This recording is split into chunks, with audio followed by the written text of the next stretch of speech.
I'm Steve Beck with a Slasher Sports Baseball instant reaction to the trade between the Toronto Blue Jays and the St. Louis Cardinals. The Cardinals are obviously in selling mode, but I didn't know they were going to be giving away players. They just moved slugging shortstop Paul DeJong. Again, a limited slugger. He's not going to win home run titles, but he's got some nice pop in his bat. They moved him to the Toronto Blue Jays for a 24-year-old right-hander, Matt Svanson, who is still at high A. We'll get to the return in just a second, but let's focus on DeJong. DeJong shows that there is legitimate concern, not only within the Toronto coaching staff, but also in the front office, that Bo Bichette's knee injury may be much more serious than originally thought. Bichette has had numerous issues with those knees since he came up to the majors. Toronto Blue Jay fans are probably aware of that, but I don't think ever as serious a concern as you saw with what happened on the bases last night. DeJong is the right-handed bat with a little bit of pop that the Blue Jays had been saying for a while that they were pursuing, and certainly Blue Jay fans have been saying that they needed to pursue that. And as you can tell by the jersey that I had at my ready here for this little video, I'm a Toronto Blue Jays fan. You know, I barrack for the Blue Jays. They're my American League side. I'm one of those old-fashioned, wrinkled guys that believe you need to have an American League team and a National League team. And ultimately, your goal is both of your favorite teams play each other every year in the World Series. But I'm also a vocal and sometimes nasty critic of Ross Atkins. Please notice I do not use his given name of Ross. If you have Atkins in the general manager's chair in Toronto, that means playoff losses year in, year out. So thus, I'm going to be calling him Ross Atkins until he eventually gets removed from that chair. But I got to give Atkins credit on the moves he's made so far. There have been two trades, and again, Genesis Cabrera was not a trade. It was a DFA acquisition like we talked about in the previous video. It's not a deadline deal, okay?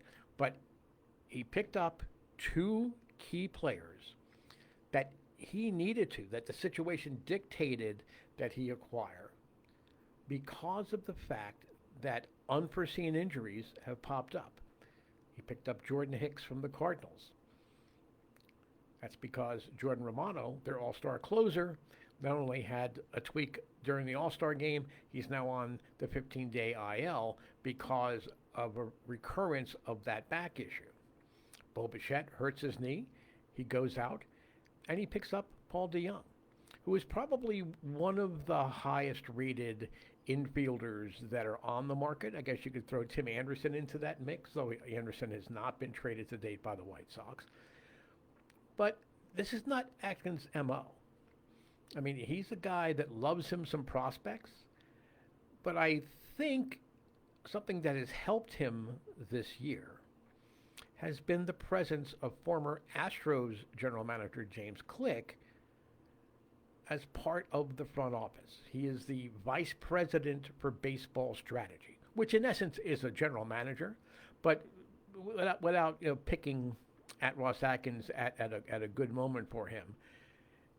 Click's presence, I think, is another voice that he can bounce off. Certainly he has Mark Shapiro, who brought him into Toronto from Cleveland. The two worked together. He was a minor leagues operation guy, Atkins, while Shapiro was the general manager. But now he's got James Click, a guy that has sat in that chair and made tough decisions at the deadline that brought teams a world championship. He had that up until 2020 in Ben Cherington. Ben Cherington was part of that front office staff. He was very involved in the draft, but certainly when it came to deciding who was going to be traded away, as you started to rebuild the franchise and try to make them a contender again, Ben Cherington played a huge role. I'm not saying that Loss Atkins is, a howdy doody puppet that, James Click now and Ben Sherrington before, had the mouth move and made all the decisions there. But I think it gives him a sense of comfort. I think it helps him fight the inclination of love me my prospects, don't want to deal. The price for Jordan Hicks was steep. 2 AA, high ceiling, strong floor starting pitchers, and Adam Kloppenstein, who I think is the best of the two, but the number 7 at the time rated Blue Jays prospect, Sem Robasal. They're both going to be going to AAA for St. Louis. So again, Atkins did not blink. He made the tough deal when he needed to make that tough deal, as he did here today with Paul DeJong. So now you can argue that Loss Atkins, and I still won't call him Ross. Okay, it's Loss Atkins. Until the Blue Jays win a playoff series, as long as he is GM, he's Loss Atkins. But Atkins made the moves, paid the price that he needed to pay to fill holes that were created by unforeseen injuries. He is probably, in my eyes, he has saved his job with the 2 trades he's made at the deadline, and he may not be done yet. Where it is that the Blue Jays are in line to pick up Teoscar Hernandez from the Mariners. But what is John Mozeliak doing? I mean, he said pitching, and that was his goal. Really, he's traded away more pitching. If you look at Jordan Montgomery and Chris Stratton and Jordan Hicks, he's traded away far more pitchers than he has obtained.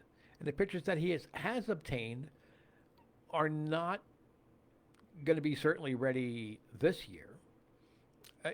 Again, the pickup for Jordan Hicks was better, but considering the number of pitchers that he has jettisoned from the Cardinals roster, I don't know that the supplemental pitchers, like Matt Svanson, it's fine, if you have a projectable player that you think has, swing and miss stuff that you can project out as being part of your major league bullpen.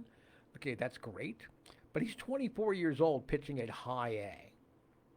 Even if you're a college pitcher, if you're 24, you should be at least at double A right now. And it's not like the Cardinals, not like the Blue Jays are blessed with an abundance of pitching talent at triple A. Double A is certainly a very solid staff that was weakened, in the deal for Hicks. So if Loss Atkins saved his job, is John Mozeliak losing his job based on his performance here at the deadline? That's still to tell, but NL Central, once again, a key player in the trade deadline talks. There's many more trades to come. Slasher Sports Baseball Group will be here with live reports and instant reactions up until the 6 p.m. trade deadline, and we'll even probably have some other ideas to kick around here in the Facebook group after the deadline is passed. I am your wrinkled but wise host, Steve Feck, host of the Central Intelligence NL Central podcast, as well as AL Slash Lines, all presented by Slasher Sports, available here at the Slasher Sports Baseball YouTube channel, as well as our Spotify feed. I'll be back as more deals happen, and no doubts, you'll probably be sick of seeing my face by the time this deadline is over. Thanks for watching.